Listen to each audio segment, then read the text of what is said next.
Olá, você que está acompanhando a programação da TV Grão-Pará. Estamos recebendo visita hoje a doutora Vanessa Schmidt. Que prazer receber você. Prazer é meu, todo meu. Olha só, a doutora Vanessa Schmidt, ela é graduada em Medicina pela Universidade Federal do Estado do Pará, formou-se nos anos 90, fez residência médica em neurocirurgia pelo Centro Médico de Campinas e fez pós-graduação e lá no Hospital Sírio-Libanês, em São Paulo. O currículo é extenso, né, doutora? Pouquinho. Que prazer estar recebendo você aqui hoje para vir falar com a gente sobre essa área, né, da medicina, que é uma área que deixa tantos pacientes aí numa situação difícil, que é a neurocirurgia e dor. Sim, é verdade. A neurocirurgia, ela é uma área bem abrangente, né? E patologias como AVC, mal de Alzheimer, patologias da coluna e pacientes com dor crônica também são tratados pela neurocirurgia. E a gente consegue, na maioria das vezes, ajudar nesses casos. E, doutora, vamos começar falando sobre essa máquina perfeita que nós temos, que é o nosso cérebro humano, né? Já foi desenvolvida aí várias máquinas, a tecnologia artificial, né, conseguiu fazer muita coisa, mas não chegou nem próximo do que é essa nossa máquina, que é o nosso cérebro. Quanto já se sabe, já se conhece do cérebro humano, doutora? Na realidade, hoje, em torno de 10% só. O sistema nervoso central, ele é extremamente complexo, né? Não tem nenhum computador que chegue próximo da capacidade do nosso cérebro. Então, a ciência hoje conhece em torno de 10% só da capacidade funcional do cérebro e do sistema nervoso central como um todo. Eu sei. E a fibromialgia, doutora, como identificar uma dor quando ela é realmente uma dor crônica? Então, dores crônicas, elas são caracterizadas por serem dores que duram por um período igual ou acima de 3 meses, de forma contínua ou intermitente, né? Então, se você tem uma dor que persiste por um tempo maior de 3 meses, ela já é um sinal de alerta. Porque a dor, ela é algo extremamente importante, ela nos mostra que algo está errado. Então, ela não é ruim, ela é importante para o ser humano se defender, né? Esse alerta ele é importante. Mas a partir do momento que a dor por si só é o problema, então ela se torna uma doença. E já transforma a nossa vida em algo mais complicado, né? Diminui a qualidade de vida. E muitas vezes ela persiste sem haver já uma causa. A causa já foi embora e a dor permanece. É nesse momento que entra o tratamento da dor crônica. Eu sei. E doutor, e falando aí pós-Covid, né? Vários pacientes que tiveram o Covid desenvolveram vários sintomas, alguns ficaram com algumas sequelas, entre eles, alguns começaram a desenvolver o Alzheimer, né? Então, o Covid, ele trouxe várias surpresas para a gente, né? O que parecia ser um vírus respiratório evoluiu com várias complicações, incluindo a área neurológica. Então, já existem artigos na Europa que mostram que em torno de 50% dos pacientes têm algum sintoma neurológico pós-Covid. Pacientes que tinham dores antes do Covid pioraram suas dores, principalmente as dores de cabeça e dores da coluna. Pacientes que desenvolveram quadros como déficit cognitivo, que significa exatamente perda de atenção, perda de memória, de capacidade de memorização.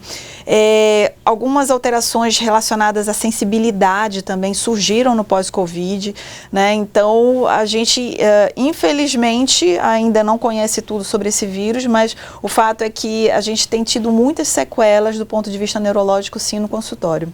Assim, doutor, e para quem está em casa acompanhando nesse momento através da televisão, que sintomas a gente começa a ficar atento para ver que aquilo não é um sintoma normal, né? Já indica o início ali do Alzheimer. Então, o Alzheimer é uma das possibilidades dentre as patologias que geram demência, né? A demência é uma perda progressiva da memória e junto com ela vem outros fatores. Então, inicialmente é a perda da memória mesmo. A gente começa a ter perdas de memória recente, na sequência a gente começa a ter perdas de memória relacionadas a fatos antigos. Com o passar do tempo, começam a diminuir possibilidade de fazer algumas atividades da vida diária, como conseguir se cuidar sozinho, começar a não conseguir sair de casa, porque eventualmente pode esquecer o caminho de casa. Então, é um quadro progressivo. A gente tem que estar muito atento, principalmente para quem tem histórico familiar, né, de mal de Alzheimer na família.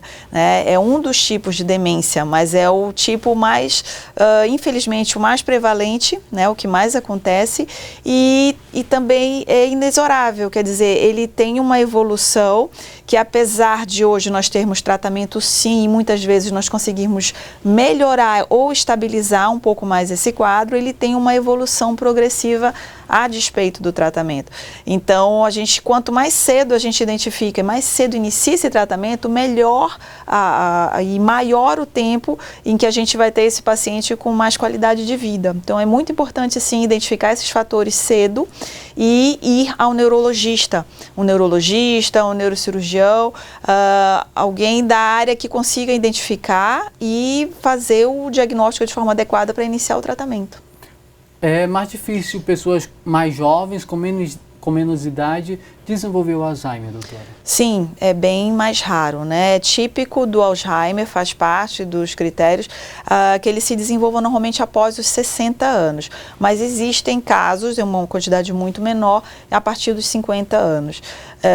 Mas alguns fatores iniciais, essas perdas de memória progressiva, elas vão acontecendo de forma lenta. Então, identificar inicialmente pode ajudar nesse diagnóstico precoce. E o AVC hoje é a doença que mais causa morte, doutor? Sim, é a causa não violenta mais importante de morte, né? E o AVC, ele tem causas relacionadas a patologias que são bastante comuns na população. Pressão alta, diabetes, tabagismo, né? Então o cigarro ele influencia muito, sobrepeso, a obesidade, né? Um dos fatores que faz com que a gente esteja mais propenso a ter um acidente vascular cerebral ou derrame, né? Que seria o AVC. E doutora, e sempre deixa sequelas? Não necessariamente sempre, né? A gente tem dois tipos de AVC. O AVC isquêmico, que é quando falta o sangue no cérebro e uma área do cérebro se machuca e morre, ou o AVC hemorrágico, que é quando estoura uma veia e o sangramento faz também faltar oxigênio numa parte do cérebro e empurra o cérebro, machucando o cérebro. Então, são esses dois tipos de AVC. Em ambos, a gente tem gravidades diferentes. A gente pode ter um mais leve, uns, inclusive, não chega a desenvolver aquela diminuição da força ou diminuição da fala. Pode ser algo um pouco mais sutil, ou podem ser AVCs graves, que levam até o coma e a morte já no momento em que ele acontece. E existe o ataque isquêmico transitório. O ataque isquêmico transitório é como se fosse um AVC iniciando, mas que volta atrás.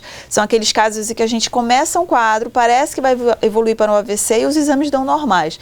Ele é um grande aviso para que a gente se cuide e não evolua realmente para um AVC.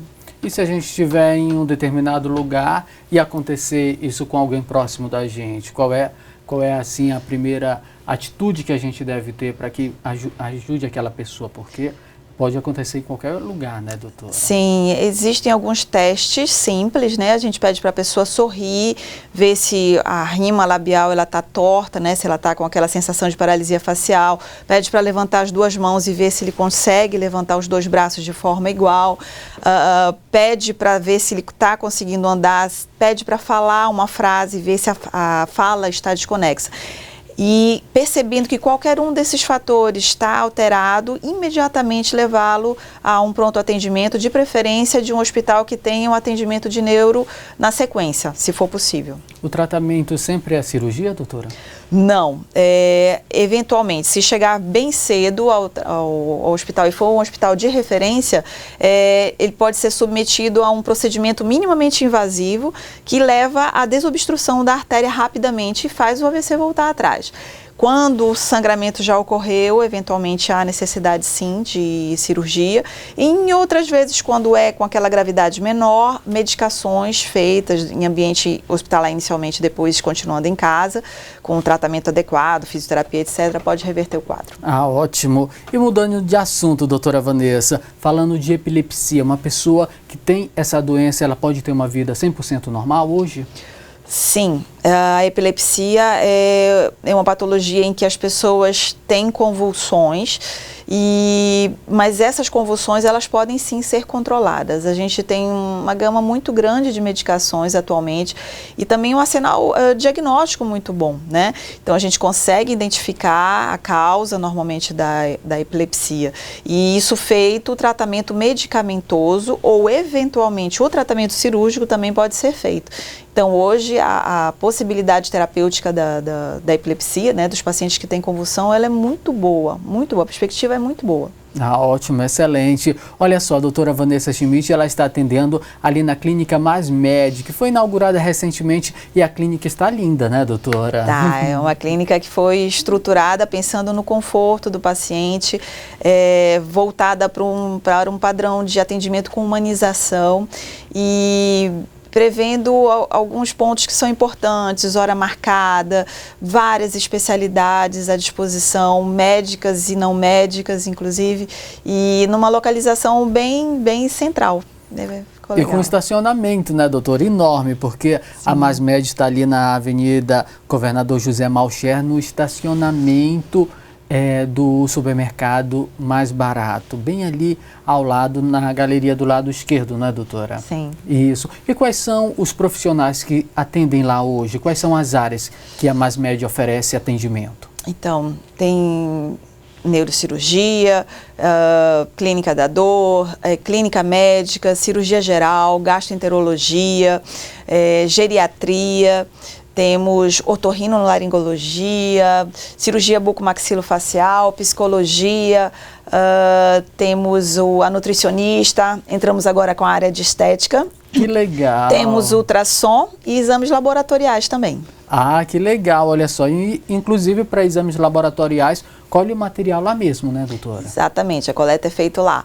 E temos um exame que é totalmente voltado para a dor também, que é a termografia, sim, que aqui em Belém é o único local de referência que tem o convênio com a Infrared Med, que tem a base no Hospital Sírio-Libanês, em São Paulo, e que é uma grande arma diagnóstica na dor também, está lá na Mais Med. Ah, que legal, gente. Olha só, qualquer dúvida, você pode entrar em contato agora mesmo com a Mais Med, tá? E pode agendar uma consulta com a doutora Vanessa Schmidt. Olha só, o telefone da Mais Med eu vou dar para vocês, o WhatsApp, que é o 99103-7124.